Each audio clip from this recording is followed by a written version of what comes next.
Hello दोस्तों, नमस्ते। अगर आप भी आरपीएससी ईओआर एग्जाम की तैयारी कर रहे हो तो ये वीडियो आपके लिए महत्वपूर्ण रहने वाला है। जी हाँ दोस्तों, नगर पालिका अधिनियम में मार्च 2023 का महत्वपूर्ण संशोधन हो चुका है और आपकी परीक्षा की दृष्टि से वेरी इंपॉर्टेंट रहने वाला है। ये वीडियो देखने के बाद दोस्तों परीक्षा में 2 से 3 नंबर आपके पक्के होने वाले हैं। बिल्कुल आसान और सरल भाषा में पूरे तथ्यों के साथ में इस संशोधन को मैं समझाने वाला हूं दोस्तों, तो ध्यानपूर्वक आप इस वीडियो को देखिएगा। चलिए दोस्तों स्टार्ट करते हैं। तो यहाँ पर देख सकते हो दोस्तों, ये पूरा जो यहाँ पर संशोधन हुआ है उसके बारे में यहाँ पर जो है ये नोटिस जारी किया गया था। अब यहाँ पर आप देख सकते हो जो महत्वपूर्ण अपने काम की बात है, इसमें बता रखा है कि धारा 14 और जो धारा 24 है उसमें अगर कोई सदस्य उसकी नियतताओं को पूरा नहीं करता है तो उसके लिए निर्वाचन याचिका दायर की जा सकती है 1 महीने के भीतर भीतर। अब तक ये प्रोसेस थी, आप सभी को पता है। लेकिन दोस्तों अब इसको बदलाव कर दिया है और इसका बदलाव करके इसमें धारा जो 39 है दोस्तों, उसमें उपखंड 1 में नया खंड ड जोड़ा गया है।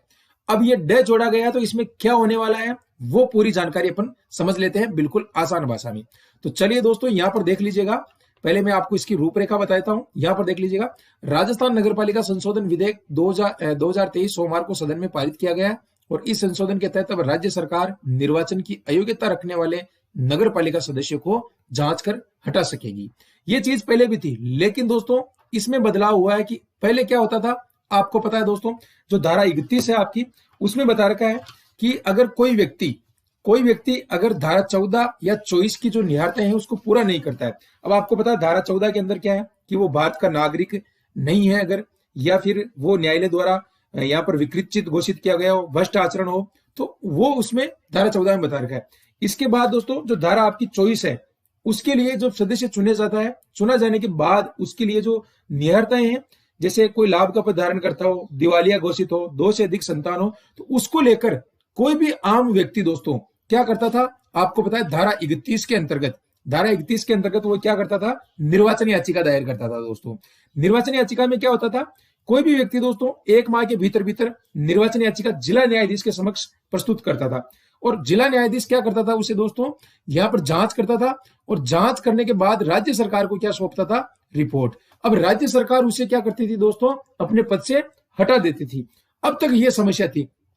अब दोस्तों क्या हो गया है कि अब दोस्तों यहां पर उसके पूरे कार्यकाल में, यानी दोस्तों वो पहले तो 1 माह तक अगर उसको कोई हटा सकता था तो हटा सकता था, 1 माह के बाद चाहे वो कुछ भी हो उसके खिलाफ दायर याचिका नहीं की जा सकती थी।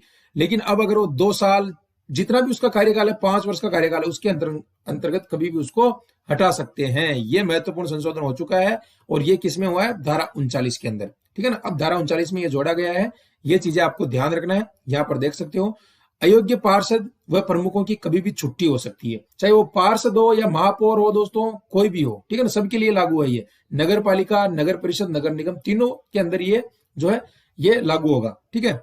और यहां पर देख सकते हो, प्रमुख को अयोग्य होने पर कार्रवाई अब सरकार जांच के बाद कभी भी हटा सकती है। अब तक चुनाव याचिका दायर करके ही हटाए जाने का प्रावधान था। याचिका भी पार्षद के चुनाव के 1 महीने के भीतर भीतर दायर करनी होती थी। ये 31 के अंदर जो है ये प्रावधान।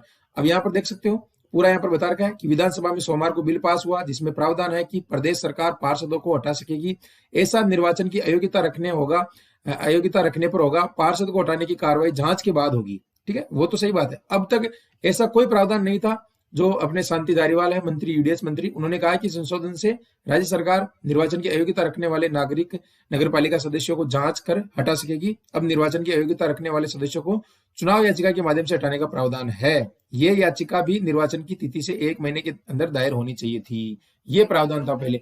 अब सारा मामला बदल चुका है। अब आपको जो किताबें हैं आपके पास में उसमें अपडेट कर लेना है कि अब जो निर्वाचन याचिका है वो 1 माह बाद भी लगाई जा सकती है, ठीक है। और संशोधन किस धारा के अंदर हुआ है, यहां पर आपको मैं फिर बता रहा हूं। संशोधन हुआ है यहां पर जो है धारा 31 है उसमें चेंज किया गया है और जो 39 धारा है उसमें खंड 1 में नया ड जोड़ा गया है, ठीक है। और ये किससे जुड़ी हुई है, धारा 14 और 24 से, ठीक है ना। इसमें जो है योग्यताएं वगैरह निहारतें बता रखी है, तो उसी को लेकर निर्वाचन याचिका दायर की जाती है कि भाई कोई सदस्य, मान लो कोई सदस्य है और उसको भी शक होता है चुनने के बाद कि भाई ये जो है चीजों को पूरा नहीं कर रहा है, या इसके 2 संतान है, या दिवालिया घोषित है, या कुछ भी है, तो उसको लेकर कोई भी आम व्यक्ति जाकर जिला न्यायाधीश को कह सकता है कि भाई इसको जो है आप इसकी जांच कीजिए, हमको इस व्यक्ति पे शंका है, ठीक है। तो जांच होती है, फिर राज्य सरकार को जांच सौंपी जाती है और राज्य सरकार उसको हटा सकती है। लेकिन ये चीजें 1 महीने के अंदर अंदर होनी चाहिए थी। ठीक है।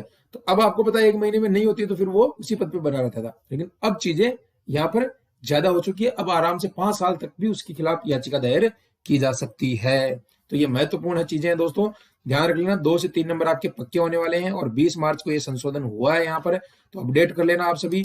इसके अलावा जो दोस्त नए हैं जिन्होंने अभी तक चैनल को सब्सक्राइब नहीं कर रखा है, चैनल को सब्सक्राइब कर लेना। और यहाँ पर लाइव क्लासें भी आपको दी जा रही है और ये टेलीग्राम चैनल है, इसको जरूर ज्वाइन कर लेना। और सारी पीडीएफ में टेलीग्राम पर डाल दूंगा, डिस्क्रिप्शन में लिंक मिल जाएगा। और हमारी जो टेस्ट सीरीज है वेरी मस्ट है दोस्तों, अभी तक किसी ने ज्वाइन नहीं किया है तो बी पार्ट की वेरी इंपॉर्टेंट टेस्ट सीरीज है, जल्दी से जाकर ज्वाइन कर लीजिएगा। मात्र 249 के अंदर आपको 25 टेस्ट मिल रहे हैं, 20 टॉपिक वाइज, 5 फुल लेंथ, सभी प्रश्नों की व्याख्या मिलेगी। इसके अलावा हमारी पुस्तक वगैरह भी आप घर बैठे ऑर्डर कर सकते हो। पार्ट बी के लिए इंपॉर्टेंट किताब आपके लिए रहने वाली है और पार्ट ए के लिए भी आप एमसीक्यूज ऑर्डर कर सकते हो। तो साथियों मिलते हैं नई वीडियो में, तब तक के लिए थैंक यू, धन्यवाद, जय हिंद।